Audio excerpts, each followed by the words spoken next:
Hello everyone. I am doctor Jeevesh Yadav. तो आज की जो क्लास है उसमें अपन जो है गोविंद पारिक जी के तुलनात्मक अध्ययन का जो 19वां नंबर का पेज है वो अपन जो है डिस्कस करेंगे।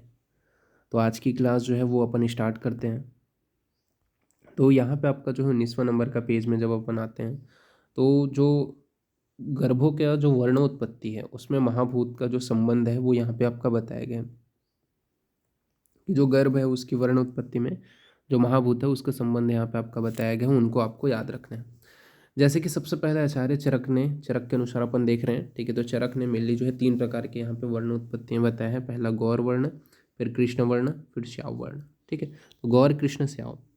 तो गौर वर्ण में कौन से महाभूत की अधिकता होती है? तो सबसे पहले तेज, जल व आकाश महाभूत की अधिकता बताई है, ठीक है। तो मतलब तेज, जल और आपका आकाश, ठीक है। ये आपको याद रखना है। यानी कि ताज जो है, ताज किसके ऊपर? राजा के ऊपर, ठीक है। राजा के ऊपर रहता है और राजा कैसा रहता है? गोरा रहता है। ऐसा आप याद कर सकते हो। तो तेज, जल और आकाश, ठीक है। तो ताज राजा के ऊपर रहता है, ठीक है। या फिर ताज जो है वो किंग को पहनाया जाता है, ठीक है। सॉरी, आपके जो ताज किसके पास रहता है? गॉड के पास रहता है। ऐसा करके भी आप याद कर सकते हो। जी से आपका गॉड, जी से आपका गॉड। तो ताज आपका किसके पास रहता है? ताज जो है गॉड के पास रहता है, ठीक है। यानी कि जी से गौर, ठीक है। तो ताज गौर, ऐसे करके आप इसके याद कर सकते हो। फिर अपन नेक्स्ट बात करते हैं कृष्ण। तो कृष्ण वर्ण में बोला गया है कि पृथ्वी, वायु और तेज महाभूत की अधिकता होती है, ठीक है।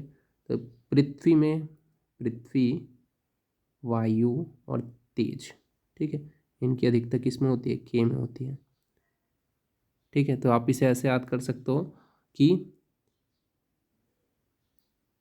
यहाँ पे अपन पी इसको इधर ले लेते हैं, ठीक है। तो यहाँ पे आपका क्या हो गया? आपका जो वायु है, तेज है, ठीक है, तेज है और आपका पी है,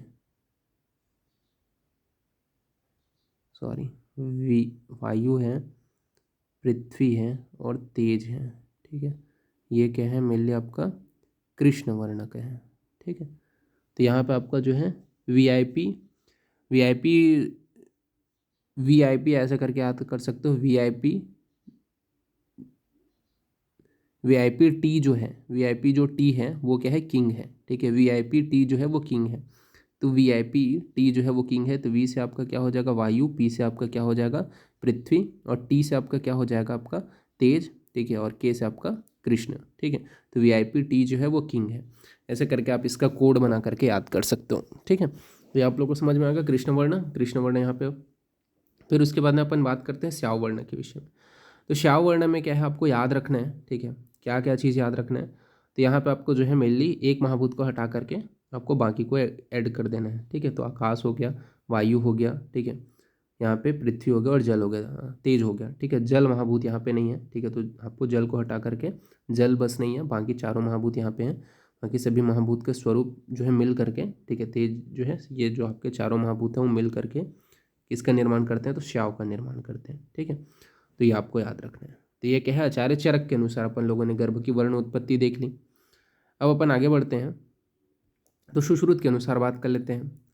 तो आचार्य सुश्रुत ने क्या बोला है? तो आचार्य सुश्रुत ने मेनली बोला है कि तेज महाभूत सभी वर्णों में उपस्थित होता है। तो उन्होंने क्या बोल दिया है? एक तो कॉमन है, ठीक है। आचार्य सुश्रुत के अनुसार जो तेज महाभूत है, अगर आप बोलो, उन्होंने एक और अतिरिक्त बताया है, गौर श्याव वर्ण बोला है, ठीक है। कृष्ण श्याव वर्ण बोला है, ठीक है। उन्होंने श्याव वर्ण बस नहीं बोला है, कृष्ण श्याव वर्ण बोला है। बाकी गौर वर्ण, कृष्ण वर्ण ये तो उन्होंने बताया है, और कृष्ण श्याव वर्ण और गौर श्याव वर्ण ये उन्होंने अलग माना है, ठीक है। तो इसको आप याद रखना है। तो उन्होंने क्या बोला है? तेज महाभूत सभी वर्णों को उपस्थिति माना है। तो तेज तो आपका कॉमन हो गया। याद क्या रखना है? तो एक्स्ट्रा आपको, जैसे कि गौर है तो गौर में आपका जल महाभूत रहेगा, ठीक है। जी से आप, जी से आपका ऐसा करके गौर और जी से आपका जल, ठीक है। जी, जल और जी से गौर, ठीक है। तो ये आपको याद रखना है। फिर कृष्ण, तो कृष्ण में आपका क्या है? पृथ्वी को ऐड करना देना है। पृथ्वी जो महाभूत है वो आपका क्या है? कृष्ण वर्ण, यानी कि तेज और पृथ्वी दोनों मिल करके क्या है? कृष्ण वर्ण का निर्माण करते हैं। इसी प्रकार कृष्ण और श्याव वर्ण का जो निर्माण है वो क्या है? तेज, पृथ्वी व आकाश महाभूत मिल करके निर्माण करते हैं। जो कृष्ण श्याव वर्ण है वो क्या है? आपका तेज, पृथ्वी और आकाश, ठीक है। तो यहाँ पे आपका जो है आकाश भी इंक्लूड हो जाएगा। तो तेज, पृथ्वी, आकाश ठीक है, ऐसे आप इसे याद कर सकते हो, टी जे, ठीक है। इसी प्रकार आपका यहाँ पर टी पी, फिर उसके बाद में T P A, T P A, और यहाँ पे भी आपका वही सिमिलर ही रहेगा, ठीक है। तो ये यहाँ पे आपका जो है कृष्ण श्याम वर्ण जो है वो आपका क्या है, जल पृथ्वी आकाश, सॉरी जल तेज पृथ्वी और आकाश, ठीक है, ये क्या है कृष्ण श्याम वर्ण। फिर गौर कृष्ण जो वर्ण है उसमें आपका क्या हो जाएगा, टी जे ए, ठीक है, ताज हो जाएगा, ठीक है। तो ताज जो है वो गौर श्याम वर्ण, ठीक है, यानी कि तेज जल और आकाश महाभूत, ठीक है। तो ये जो है आप लोगों को याद रखना है जो वर्ण उत्पत्ति है, ठीक है, आचार्य सुश्रुत के अनुसार गर्भ की, तो वो भी इंपॉर्टेंट है। देन आगे बढ़ते हैं, तो आगे आपको जो है श्रुतिका काल के विषय में बताया गया। तो श्रुतिका का जो काल है वो अपन देखते हैं डिफरेंट डिफरेंट आचार्यों के अनुसार श्रुतिका काल कितना कितना बताया गया है यहाँ पे। तो यहाँ पे अपन सबसे पहले बात करें तो आचार्य सुश्रुत ने टोटल 45 डेज माने हैं। आचार्य सुश्रुत ने 45 डेज श्रुतिका काल बोले हैं। वांग भट्ट जी ने भी टोटल 45 डेज ही माना है श्रुतिका काल। भाव मिश्र ने 45 डेज या फिर 4 मंथ मेनली माने हैं, ठीक है। इसके अलावा आचार्य जो कश्यप है, तो यहाँ पे ये तीनों जो है वो तो लगभग सिमिलर ही है, ठीक है। यहाँ पे हारित ने भी 45 डेज ही माने हैं, ठीक है। तो ये आपके चारों आचार्यों का सिमिलर हो गया। जबकि जो कश्यप है उन्होंने 30 दिन बताए हैं, 30 दिन या फिर 6 माह मेनली श्रुति का काल माना है। तो आचार्य कश्यप ने 30 दिन या 6 माह मेनली श्रुति का काल माना है, ठीक है, ये आपको याद रखना है। तो यहाँ पे ये बताया गया है। इसके अलावा आधुनिक ने क्या है टोटल 45 डेज जो है श्रुति का काल माना है। और जो आपका सारंगधर है, सारंगधर जी है, उन्होंने 1.5 माह या पुनः आर्तो दर्शन तक जो है मेनली श्रुति का काल माना है। तो सारंगधर जी ने 1.5 माह या पुनः आर्तो दर्शन तक क्या है आपका श्रुति का काल माना है। तो ये आप लोगों को क्या है श्रुति का काल के विषय में याद रखना है, एग्जाम में इससे क्वेश्चंस आपके पुटअप हो सकते हैं, ठीक है। फिर बात करते हैं सूतिका परिचर्या का जो डेज है वो कितना होना चाहिए। तो 45 डेज यहाँ पे बताया गया है।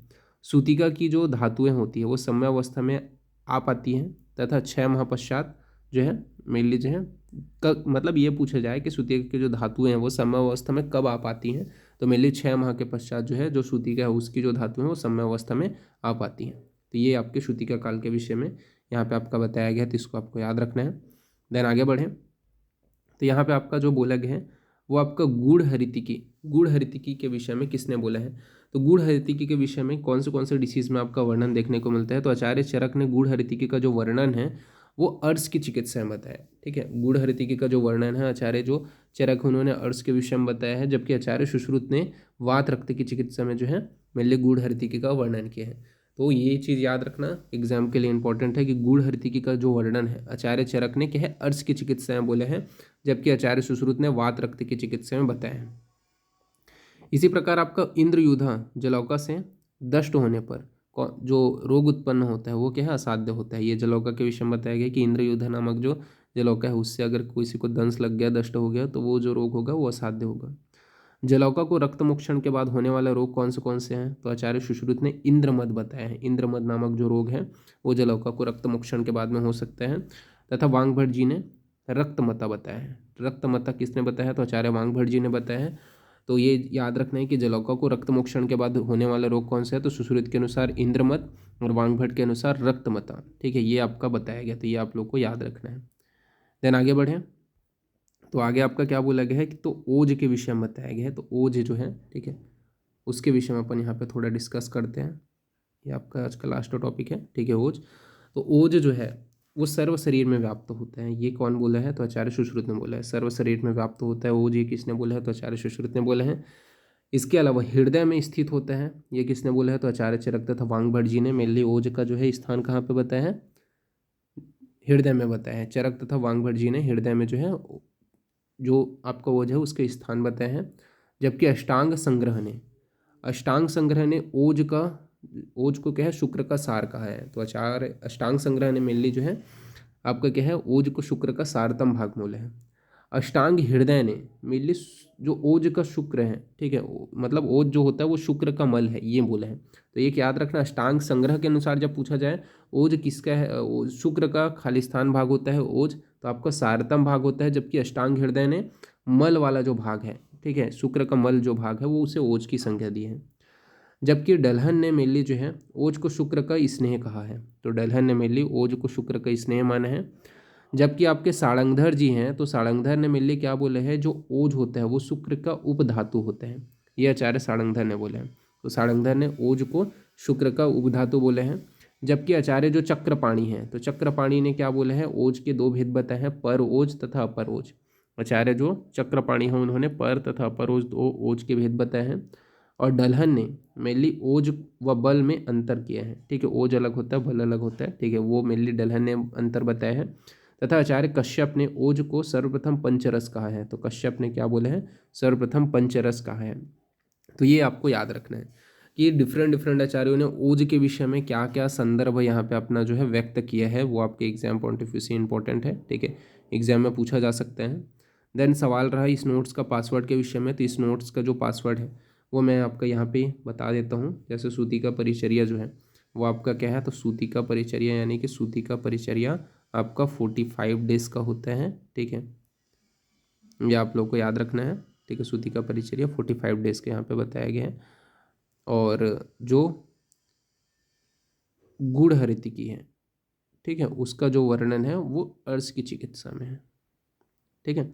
तो सूती का परिचर्या 45 डेज का है, गुड़ हरितिकी का जो वर्णन है वो अर्श की चिकित्सा में तथा वात रक्त की चिकित्सा में सुश्रुत ने बोला है, ठीक है।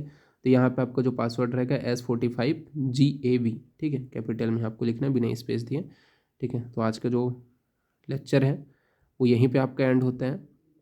देन नेक्स्ट जो लेक्चर है उसमें हम जो है इसके आगे देखेंगे, ओके, ठीक है। तो फिर थैंक यू क्लास।